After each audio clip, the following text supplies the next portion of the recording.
everyone, welcome to the Paint Log. My name is Keith, and today we're going to talk about my hobby progress this week.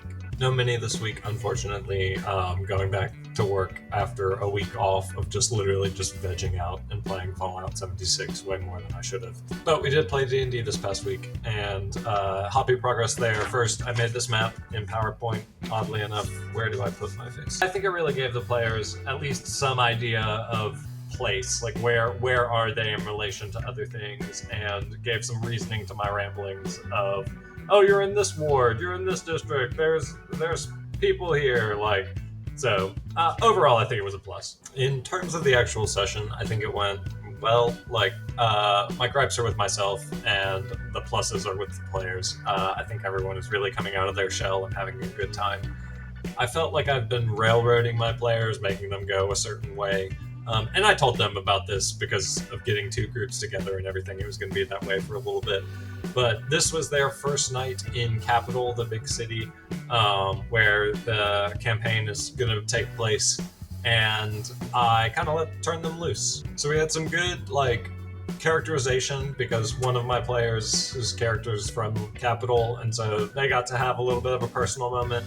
And another character got to have another personal moment and try and heal some people in this slum area that they were in, and learned a valuable lesson that there are certain spells that do certain things, and all healing spells are not treated equally. We had one character take the bait of these random names that I put in the application form that I showed in last video, or the video before that, whatnot. And I just wrote the sentence, "Have you ever worked for the dead lady?"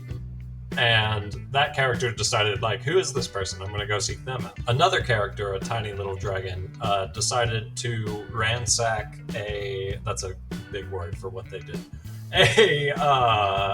the Royal Library. And in it got introduced to they don't even know the name, so I don't want to say it if they watch it. And finally, one of the party is from a pirate ship in the past, and got the nautical bug, and decided to go down to the docks and see if they could get passage on a pirate ship to go do adventuring stuff. I guess I'm boring. I just completely, in that last clip, I did throw me for a loop, right? So that was my first thought. I was like, I'm boring this player immediately, nothing is happening, I need to set things up, and to take things behind the scenes just a little bit. I was definitely panicking, and my response was, which I think was very good at the time, oh yeah, you can come on, we'll totally take you on, you're a pirate, you've talked about your ship, we trust you, we trust that you are you know that you're a pirate, right? But we gotta take repairs, dude. We were just on an adventure, we took some damages, come back in 2 weeks and we got you. While I think I handled it well, this is where the negatives start to come in. And again, completely with myself, and I have evidence that it is completely in myself. So the thoughts of oh, I'm boring these people, which then worked its way throughout the session, because in doing these individual things, it wasn't everyone making one decision doing everything together. It was, you're going here, so I need to spend 10 minutes with you, and then we're going to move over here and go 10 minutes there.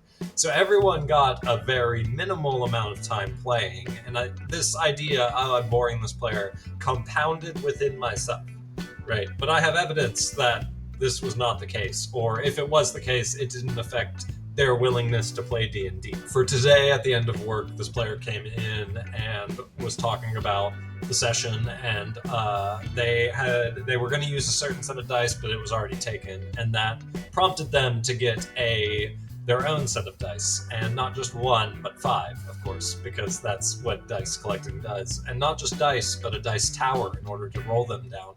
And that doesn't sound like someone who was bored, or if they were bored, again, it didn't dissuade them from playing D&D. It sounds like, oh, you have successfully introduced this concept of a make-believe world in which we all have fun and laugh and joke together. And you're encouraging people, and you should take some comfort in that. Don't stop beating yourself up now. But it really made me think about goals, right? I think a lot of DMs can get into a frustration. I know I myself can, because we set goals for the session. Like, maybe goals is the wrong word, but like we have an idea of where we want the session to go in terms of progression, right? Because you're always trying to tell a story and keep it going. And I think a lot of DMs' number one goal is have fun, because you're hanging out with friends and you just want to have a good time, right? And I think that is goal numero uno, and it should be.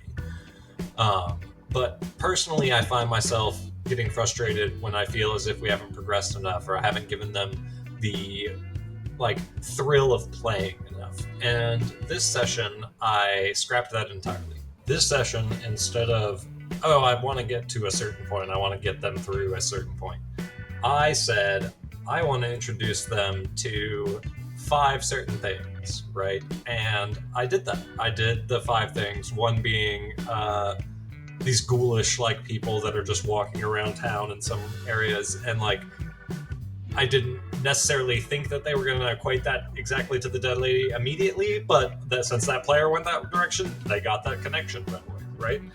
I introduced the super secret thing that I didn't name before, or the concept of them, right? And now that's got another player interested. And the players introduced things themselves. The player that's from Capital introduced their family to this group. The player that went to the ship introduced a whole new adventure into this campaign. So I guess to wrap up this brief DM philosophy tidbit, like, it's really about mindset. Like, don't go into any session with a goal of what you want that session to become.